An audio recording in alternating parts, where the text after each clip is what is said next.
ये बूढ़ा आदमी जिसके बाल सफेद थे अचानक एक खूबसूरत औरत के सामने घुटनों के बल बैठ गया और उसे सबके सामने मालकिन कहने लगा। ये देखकर सब लोग हैरान रह गए क्योंकि वो बूढ़ा आदमी उस औरत का दादा लग सकता था। उस औरत ने धीरे से उसके सफेद बालों को सहलाया और अगले ही पल वो बूढ़ा आदमी एक जवान लड़के में बदल गया। असल में वो औरत पिछले 3000 साल से जिंदा थी। किसी साजिश का शिकार होकर उसने अपनी याददाश्त खो दी थी और उसे अपनी असली पहचान याद नहीं थी। और वो बूढ़ा आदमी उसका 100वां सेवक था जिसे उसने 70 साल पहले अपनाया था। उस दिन मरते हुए उस बूढ़े सेवक को अपने पास्ट का एक क्लू मिला। हालांकि वो आदमी 3 महीने पहले ही मर जाना चाहिए था, लेकिन वो सिर्फ एक आखिरी बार उसे देखने के लिए जिंदा रहा। उसकी बीवी को लगता था कि वो किसी मिस्ट्रेस का इंतजार कर रहा है। जब वो औरत उसके घर पहुंची तो वहां के बटलर ने उसे अंदर आने से रोका, ये कहकर कि मालिक की तबीयत बहुत खराब है। लेकिन उसने अपने अम्ब्रेला से एक हल्की सी हरकत की और बटलर जमीन पर गिर पड़ा। सब लोग डर गए। उस आदमी की बीवी को लगा कि ये कोई छुपी हुई रखैल है। सब उसकी खूबसूरती और कम उम्र को देखकर शॉक हो गए। उन्हें लगा शायद ये उस आदमी की इलेजिटिमेट बेटी है। जब उस औरत ने कहा कि वो बूढ़े आदमी से मिलना चाहती है तो सबने उसे रोकने की कोशिश की। उसकी बीवी ने तो अपने नौकरों को उसे निकालने का हुक्म दिया, लेकिन उस औरत ने फिर अपने अम्ब्रेला से एक जादू किया और पूरा कमरा फ्रीज हो गया। फिर वो सीधा उस आदमी के रूम में चली गई। उसने धीरे से उसका नाम पुकारा और अपनी मैजिक से उसे ठीक कर दिया। अगले ही पल वो आदमी जिंदा हो गया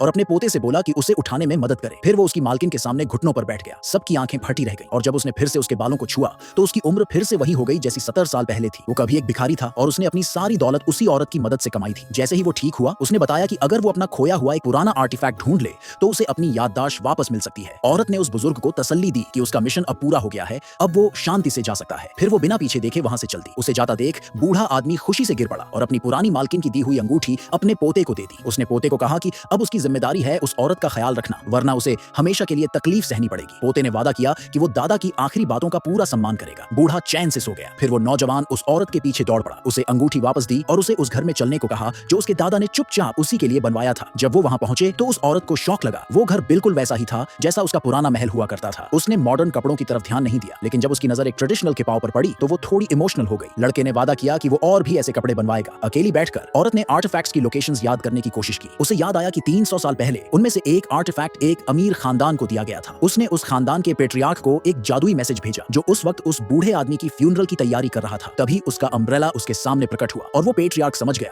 कि ये औरत उनके खून की एक बहुत बड़ी बेनिफैक्टर है। उसने तुरंत हुक्म दिया कि वो आर्टिफैक्ट उसे दे दिया जाए। अगली सुबह औरत को दूसरे आर्टिफैक्ट की प्रेजेंस महसूस हुई। उसने अपनी मैजिक से उसे लोकेट किया। वो आर्टिफैक्ट उसी बूढ़े की फ्यूनरल सेरेमनी में मौजूद था, लेकिन उसे पहचानने के लिए औरत को खुद वहां जाना पड़ा। उसकी अराइवल से वो बूढ़े की बीवी गुस्से से पागल हो गई। उसने अपने पोते से कहा कि इस औरत को बाहर निकालो, लेकिन पोते ने साफ मना कर दिया और कहा कि ये औरत उनके परिवार की बेनिफैक्टर है। बीवी और भी भड़क गई और बोली कि ये सिर्फ एक मिस्ट्रेस है, लेकिन औरत एकदम शांत और कूल रही। लड़के ने उसे बैठने को कहा, लेकिन उसने जवाब दिया कि वो किसी का इंतजार कर रही है, ला राया नाम की औरत का। ये इशारा करते हुए कि शायद वो कुछ गांव वालों को लाकर इस दावत का फायदा उठाना चाहती है। तभी वो अमीर खानदान का पेट्रियार्क हॉल में दाखिल हुआ। बूढ़े की बीवी हैरान रह गई।